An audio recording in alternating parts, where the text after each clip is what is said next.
Hello दोस्तों, स्वागत है आपका मेरे चैनल आर्य ठाकुर में। और आज मैं बात करने जा रहा हूँ गुरुकुलों के बारे में। कैसे भारत में गुरुकुल संस्कृति का विनाश हुआ और कैसे दोबारा से उसको खड़ी करने की आवश्यकता है। भारत जो देश है हमारा, वो देश शिक्षा का देश था। यहाँ पे हर तरीके की शिक्षा, चाहे वो शस्त्र की हो या शास्त्रीय हो, हर तरीके की शिक्षा सिखाई जाती थी। विदेशों से लोग पढ़ने आते थे। आप जानते हो नालंदा यूनिवर्सिटी सबसे पुरानी यूनिवर्सिटी है। इस यूनिवर्सिटी में बहुत सारी किताबें रखी थी, इसमें लाखों किताबें रखी थी। लेकिन होता क्या है, एक बार बख्तियार खिलजी आता है भारत पे आक्रमण करने, और वो अपने आक्रमण में नालंदा यूनिवर्सिटी को देखता है। यहाँ पे इतने सारे बड़े पुस्तकालय और कई बिल्डिंगों में वो पुस्तकालय फैला था। आप समझो कितनी ज़्यादा पुस्तकों की संख्या होगी, लाखों करोड़ों की तादाद में वहाँ पे पुस्तकें थी, करोड़ों की तादाद में बल्कि मैं कहूँगा। तो अब इसने किया क्या, इसने आक्रमण किया वहाँ पर, पूरी संस्कृति को नाश करना। देखो, इसका एक वो था, किताब तो एक होती है और वो किताब होती है कुरान, उसके अलावा कोई किताब नहीं होती। यहाँ पर जहाँ अरब की हम लोग बात करते हैं, यहाँ संस्कृति बहुत ज़्यादा विकसित नहीं थी। यहाँ पर इतना ज्ञान नहीं था, जितना ज्ञान भारत में था उतना ना यूरोप में था, ना अरब देशों में था, कहीं पर नहीं था। अरब देशों में कुछ जो ज्ञान आया वो ज्ञान भारत से आया। कुछ लोग वहाँ भारत से आते थे, वहाँ अरब देशों से यहाँ पे व्यापार करने, तो वो कुछ ज्ञान भी अपने साथ लेकर जाते थे। ठीक। लेकिन इसने किया क्या, इसने सारे पुस्तकालय में आग लगा दी। जिन लोगों ने उसे रोकना चाहा उन सबको इसने मार दिया। अब वो आग इतनी भीषण, इतनी विशाल थी कि वो किताबें एक हफ्ते तक, और कुछ लोग तो कहते हैं महीनों तक जलती रही थी। अब सोचो कितनी किताबें होंगी जो इतने दिन तक जलती रही। उसमें कितना सारा ज्ञान होगा, जो ज्ञान हमारा नष्ट हो गया। आज भी पता नहीं उन चीज़ों के बारे में, क्योंकि वहाँ पर दुर्लभ किताबें रखी हुई थी। वो किताबें जो सिर्फ वहीं पर रखी हुई थी, क्योंकि आप जानते हो पहले के समय में प्रिंटिंग प्रेस नहीं होते थे, हाथ से लिखी जाती थी किताबें। और सबसे बड़ी यूनिवर्सिटी में जहाँ लोग सबसे ज़्यादा पीएचडी करते थे, जहाँ सबसे ज़्यादा शोध करते थे, वहाँ पर वो लोग अपनी किताबें रखते थे। जो भी उन्होंने शोध किया वो सारे शोध वो वहाँ पर रखते थे। वो सब कुछ उसने जला दिया। लाखों के तादाद में, शायद 90 लाख या उससे ज़्यादा की किताबें उसने जला दी थी। सब ज्ञान एक तरीके से देखो कि बहुत बड़ी मात्रा में ज्ञान नष्ट हो गया वहाँ पर। गुरुकुल पद्धति, नालंदा विश्वविद्यालय नष्ट हुआ, पूरा जला दिया गया, उसको तोड़ा गया, जितना हो सका इन लोगों ने तोड़ा है। बनाने की कोशिश उसको बाद में कई बार हुई, लेकिन बनने नहीं दिया गया। मुगल काल में वो बन नहीं पाया, और मुगल काल के बाद फिर अंग्रेजों के शासन में वो बन नहीं पाई। जो पूरा गुलामी थी भारत की, 800 सालों की जो गुलामी थी, इस गुलामी में वो पूरा विश्वविद्यालय कभी दोबारा खड़ा नहीं हो पाया। इतनी बार उस पर आक्रमण करके उसको तहस नहस किया गया था, और इतनी ज़्यादा बुरी तरीके से किया गया था। इसके बाद भारत ने कोशिश की, जापान के भी कुछ लोगों ने कोशिश की कि नालंदा यूनिवर्सिटी को खड़ा करेंगे, लेकिन वो स्वरूप वो वापस कभी पा नहीं पाई। ऐसा नहीं कि वो वापस कभी पा नहीं सकती है, लेकिन इसके पीछे एक और वजह है। लॉर्ड मैकाले, इसको, इस नाम को याद कर लो, जितना इसने बर्बादी की है भारत की शिक्षा पद्धति की, उतना किसी ने नहीं की। एक लॉर्ड मैकाले अकेला खड़ा कर दो तो सारे जितने भी यहाँ पर आक्रमणकारी आए हैं, वो सब के सब आप मिला भी दोगे ना, तो भी इसकी बराबरी नहीं हो पाएगी। एक मैक्स मुलर और एक ये। ठीक। लॉर्ड मैकाले ने क्या किया, देखो, जो काम बाहर किया आक्रमण वालों के, उन्होंने भारत को लूटा, उस सोने की चिड़िया समझ के उसको लूटा, उसकी संस्कृति का नाश किया, मंदिरों का नाश किया, जो ज्ञान था उसका नाश कर दिया। ठीक है, ज्ञान का नाश बहुत बड़ा नुकसान था। बावजूद इसके वहाँ पर नालंदा विश्वविद्यालय की तरफ जाने पर उस बंदे की रोड, नाम की रोड मिलती है जिसने उस यूनिवर्सिटी को बर्बाद किया, बख्तियार खिलजी रोड। इससे बुरा, इससे ज़्यादा शर्मनाक कुछ नहीं हो सकता। लेकिन इससे भी ज़्यादा कुछ शर्मनाक लॉर्ड मैकाले ने किया। उसने क्या किया, वो जब यहाँ आया उसने समझा कि हम लोग जो राज करने की कोशिश कर रहे हैं, जो हम लोगों ने दुनिया भर में राज किया है, लेकिन भारत में राज करने में इतनी समस्या क्यों आ रही है। क्योंकि सबसे पहली बात थी कि भाषा। यहाँ पर जो भाषा चलती थी वो भाषा फ़ारसी चलती थी। कुछ लोगों के जो फ़ारस से आए थे, जो मुसलमान थे, वो जो फ़ारस से आए थे वो वाले, और जो यहाँ के बने मुसलमान थे, जिनको बहुत ही बड़ी तादाद में यहाँ मुसलमान बनाया गया, वो लोग हिंदी भाषा जानते थे, या जो क्षेत्रीय भाषा होती हैं अलग अलग। क्योंकि भारत एक ऐसा देश है जहाँ पे बहुत सारी भाषाएं चलती हैं। चाइना के तरीके नहीं कि एक ही मैंड्रिन चलती है पूरे उसमें, रशिया में रशियाई चल रही है, ऐसा यहाँ नहीं होता। यहाँ पर कई सारी भाषाएं चलती थी। बंगाली भाषा चलती थी, बिहारी भाषा चलती थी, खड़ी बोली चलती थी, अवधि चलती थी, कई तरीके की भाषाएं चलती थी। तो आप एक भारत में इतनी आसानी से राज नहीं कर सकते हो। यदि आप बहुत दिन तक राज करना चाहो तो आप ऐसे राज नहीं कर सकते थे जब तक आपको भाषा का ज्ञान ना हो, जब तक आप इसमें घुल मिल ना जाओ। तो बजाय वो कि वो लोग सीखें हमारी भाषा, उन्होंने अंग्रेजी भाषाओं को थोपा। इसके साथ ही जो उन्होंने सबसे बड़ा काम किया, लॉर्ड मैकाले का एक जो पत्र है, वो पत्र में लिखा है उसने बाकायदा कि यदि हमको यहाँ पर राज करना है तो हमें इनकी शिक्षा पद्धति, जो गुरुकुल शिक्षा पद्धति है, उसका विनाश करना पड़ेगा। इसको हमें पूरी तरीके से ख़त्म करना पड़ेगा और यहाँ पर अंग्रेजी शिक्षा पद्धति को लागू करना पड़ेगा। तभी यहाँ पर जो लोग होंगे वो हमारी बात मानेंगे। ये लोग जब अंग्रेजी शिक्षा पद्धति से पढ़ेंगे तो जब पढ़ के वो विद्यार्थी निकलेगा तो वो शरीर से तो हिंदुस्तानी होगा लेकिन वो दिमाग से अंग्रेज होगा और वो हमारी बातों को समझेगा और हमारे तरीके ही बिहेव करेगा। और ये बात सच हो गई। ज्ञान का नुकसान हुआ, फिर से ज्ञान अर्जित किया जा सकता था, फिर से रिसर्च की जा सकती थी, शायद वो चीज़ें ना पाई जाए, लेकिन कुछ और हम लोग नहीं रिसर्च कर सकते थे। लेकिन इसने तो वो कर दिया कि लोगों की इच्छा कि गुरुकुल जाने की, अब कोई चाहता नहीं कि उनके बच्चे गुरुकुल जाके पढ़ें। जो लोग पहले चाहते थे कि उनके बच्चों का गुरुकुलों में एडमिशन हो जाए, अब वो लोग कभी गुरुकुल में भेजना चाहते हैं। गुरुकुल भी हैं, ऐसा नहीं कि गुरुकुल नहीं, आर्य समाज के भी गुरुकुल हैं, और जो हमारे इस्कॉन टेम्पल है उसने भी कुछ गुरुकुल्स बनाए हैं। इन गुरुकुल्स फिर भी बहुत कम है, हम जानते हैं बहुत कम गुरुकुल है, क्योंकि लोग पढ़ाना नहीं चाहते हैं। और लोग क्यों पढ़ाएंगे? क्योंकि लोगों को लगता है कि हमारा बच्चा वहाँ से जाएगा तो नौकरी नहीं कर पाएगा, वहाँ जो शिक्षा पढ़ाई जाएगी उससे उसे नौकरी नहीं मिलेगी।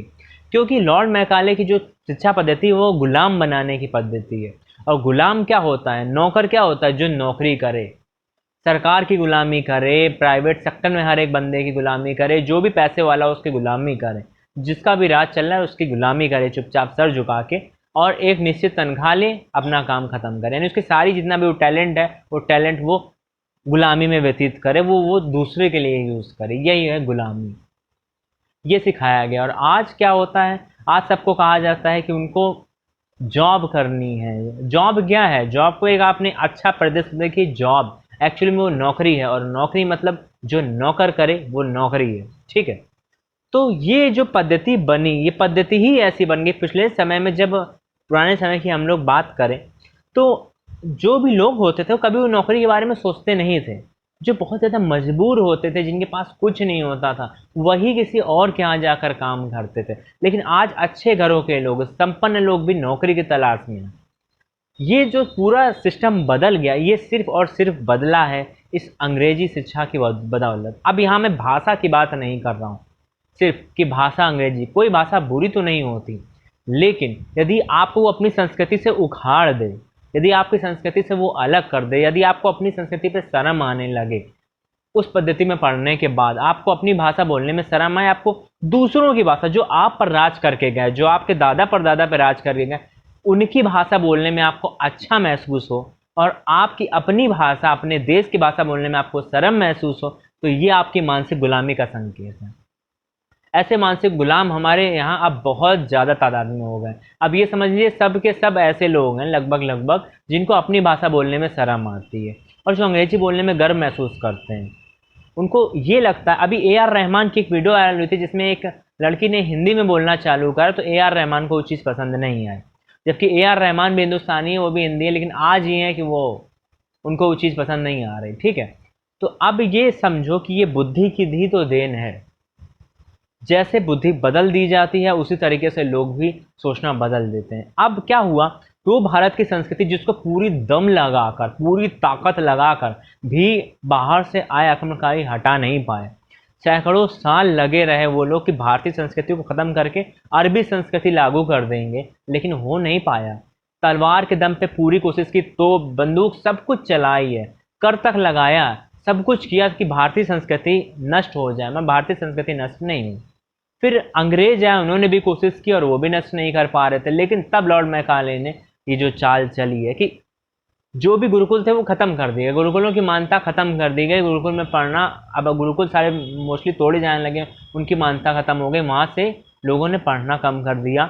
लोग उसके बनाए हुए कॉन्वेंट स्कूलों से पढ़ने लगे, वहाँ से अंग्रेजी शिक्षा प्राप्त करने लगे। आज भी यदि मैं कंपेयर करूँ तो जो इंग्लिश मीडियम स्कूल होते हैं जो भी स्टेट बोर्ड के स्कूल हैं, खासकर मैं यदि बात करूं, मैं यूपी बिहार वगैरह की बात करूं, तो वहाँ पे जो लोग पढ़ते हैं, यदि आप उनकी तुलना करोगे तो जो स्टेट बोर्ड के लोग हैं वहाँ उनको संस्कृति पढ़ाई जाती है। वहाँ की कुछ बुक्स जो होती हैं उनमें अभी भी भारतीय संस्कृति की बातें की जाती हैं। लेकिन जब आप बात करते हो एनसीईआरटी की, सीबीएसई बोर्ड की, या अदर जो भी बोर्ड है सीएससी बोर्ड्स की, तो उसमें आप देखोगे कि वो चीज़ें बहुत ही कम हो गई हैं या ना के बराबर हैं। और अब तो पहले के समय में जब हम लोग पढ़ते थे तो एक हम लोगों के पास बुक होती थी जिसमें भारत की महान विभूतियों की जो पूरी बुक होती थी, उसमें जो भी हमारे महान विभूतियों ने किया है वो सब चीज़ें उसमें बताई जाती थी। लेकिन आज ऐसी कोई बुक भी नहीं होती। जो नैतिक शिक्षा का जो चैप्टर हम लोगों को पढ़ाया जाता वो चैप्टर भी वहाँ से हटा लिया गया, जहाँ तक मैं जानता हूँ। ठीक है, ये जब आप नैतिक शिक्षा ही नहीं दोगे, जब आप सिर्फ ये सिखाओगे लोगों को, अब देखो, अब इस किसी ने मुझसे ये बात कही थी और बात सही है कि ये जो साइन कॉस जो दुनियादारी सिखाई जाती है या जो कई सारी चीज़ें और सिखाई जाती है, इसका मैन आपके मूल जीवन में क्या उपयोग है? बिल्कुल उपयोग है इसका, ऐसी बात नहीं है, उपयोग है और ढूंढा भी हम ही लोगों ने। लेकिन उस समय वो जो पर्टिकुलर चीज़ थी वो उन पर्टिकुलर लोगों के लिए जो उस विषय में इंटरेस्टेड हैं। ठीक है, ये जो साइन कॉस आप सुनते हो ना, ये जा कोजा, ये हमने ढूंढी है, ये ज्यामिति हमने ढूंढी है, ये उन लोगों ने नहीं ढूंढी, ये उन लोगों ने हमसे चुराई है, हमसे नाम बदले हैं और सीखी है, थोड़ा उसको आगे विकसित किया है, ये बात हम मानते हैं, उसको आगे भी विकसित किया। लेकिन सबसे बड़ी बात क्या की है, उसको इन्होंने एक पर्टिकुलर फ्रेम में रखा है जिसको हमने नहीं रखा था। हमने उसको ऐसा ज्ञान पढ़ा, ठीक है, लेकिन इन्होंने क्या किया, इन्होंने उसको बाकायदा क्रमबद्ध किया है। ठीक है, सबसे ज़्यादा काम जो इन्होंने किया वो क्रमबद्ध करने का ही काम है बस। और वो चीज़ें सबको मार मार के पढ़ा रहे हैं, यही यहाँ पर बेवकूफ़ी आती है। देखो, आप बात को समझो, एक बच्चा यदि आर्ट में इंटरेस्टेड है लेकिन आप उसको मार मार के मैथ और साइंस पढ़ाना चाहोगे तो क्या वो बढ़िया कर पाएगा? वो बढ़िया नहीं कर पाएगा, क्योंकि वो उसमें उसकी प्रतिभा नहीं है। भारत में अपने पहले ऐसा होता था, तभी अपने यहाँ की कल्चर लोग समझ नहीं पाते हैं। लोग लगता है ये कैसा कल्चर है, ये कैसे लोग हैं। कुछ लोगों को ऐसा लगता है कि ये जो भारतवासी हैं, कई देवताओं की, कई देवियों की पूजा करते हैं, इनके अपने खुद के भगवान होते हैं, ये कैसे लोग होते हैं। वो लोग जो कि डीप नहीं समझेंगे, वो इस चीज़ को समझ नहीं पाएंगे कि वो एक्चुअली में इसका क्या मतलब होता है। ये उस तरीके से नहीं है जिस तरीके से आपको दिखता है, इसकी हकीकत कुछ और होती है। तो यहाँ पर जिस तरीके के लोग होते थे उस तरीके की उनको चीज़ें सिखाई जाती थी। जैसे आप जानते हो द्रोणाचार्य, पिछले यदि हम युग की बात कर लें तो जो सबसे बड़े गुरु वो द्रोणाचार्य माने जाते हैं। और ये बात चाहे अब कुछ लोगों को लगता है कि ये द्रोणाचार्य शायद अच्छे नहीं थे, लेकिन देखो वो हम लोग कभी बाद में बात करेंगे, एकलव्य, द्रोणाचार्य, कर्ण वाली। लेकिन यहाँ यदि हम लोग बात करें कि द्रोणाचार्य कितने बढ़िया गुरु थे, तो जितने भी लोग थे वहाँ पे सब के सब उन्हीं आचार्य के पास जाया करते थे, सबको उनसे ही सीखना था। तो इसका मतलब है कि वो पूरे आर्यावर्त में सबसे महान गुरुओं में से थे, बल्कि सबसे महान गुरु थे, इकलौते इस चीज़ के, शस्त्र विद्या के। और उन्होंने सबको, सारे पांचों पांडवों को अलग अलग चीज़ों में माहिर किया। उन्होंने समझा कौन किस लायक है, किसको किस में रुचि है। तो जब इतना बड़ा गुरु इस चीज़ को समझता है तो आज सरकारें इस चीज़ को क्यों नहीं समझ सकती? क्योंकि सरकारों को कोई मतलब नहीं है। जो चीज़ आसान है, जो चीज़ कंट्रोल में करना आसान है, वो चीज़ ही चलेगी।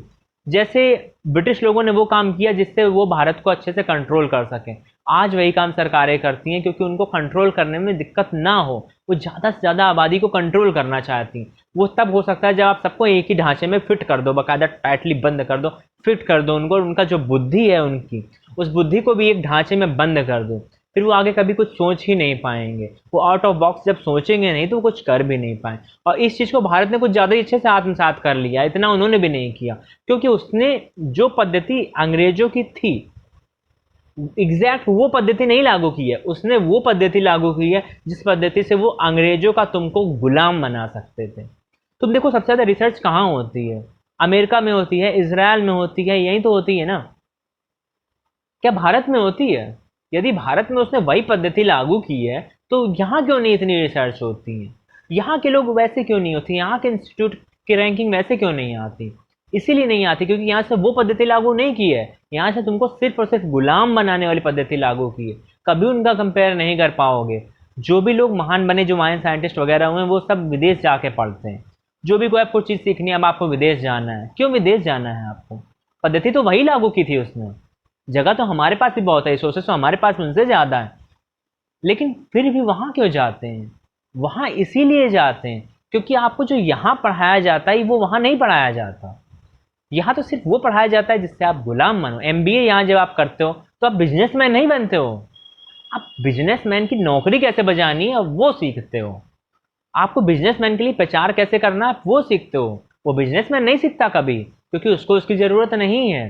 वो जानता है इसके लिए मैं थोड़े से रुपए फेंकूंगा, भाई रॉथस्चाइल्ड वाले रुपए, और लोग दुम हिलाते चले आएंगे। अब होता ही है ऐसा। तो वो अपना समय इन फालतू चीज़ों में बर्बाद नहीं करता, क्योंकि आपने सारी ज़िंदगी पढ़ाई करके इसी चीज़ के पीछे बर्बाद की है। होप कि आपको ये वीडियो समझ में आएगी। इसके बारे में बहुत कुछ बोला जा सकता था, लेकिन बहुत कुछ बोलने से ज़्यादा कम जो बोला जाए उसमें ज़्यादा समझो तो बात अच्छी है। अब इसका समाधान भी तो होगा, इसका समाधान इतना सरल नहीं है, लेकिन फिर भी समस्या को समझो, इसको फैलाओ, इस बात को फैलाओ ताकि लोग समझें कि एक्चुअली में आपकी जो बुद्धि है वो कैसे बदल दी गई है। पहले आप ये चीज़ समझो, तब जाके आपको कुछ और समझ में आएगा। इस चीज़ को मैक्सिमम शेयर करो, इस वीडियो को जितना ज़्यादा पॉसिबल हो सके। अपने व्हाट्सएप स्टेटस में लगाओ, इंस्टाग्राम स्टेटस में लगाओ, फेसबुक में लगाओ, हर जगह इसको लगाओ, ताकि ये सबको समझ में आए कि गुरुकुल क्या थे, क्यों ज़रूरी हैं, और क्या हम लोग गुरुकुल से बन सकते हैं। आगे के जो प्रश्न आपको इस क्वेश्चन वीडियो के लिए बन रहे हो आप इसमें पूछो, उसका मैं उत्तर अगली वीडियो में दूंगा। तो मिलते हैं अगली वीडियो में, तब तक के लिए नमस्कार।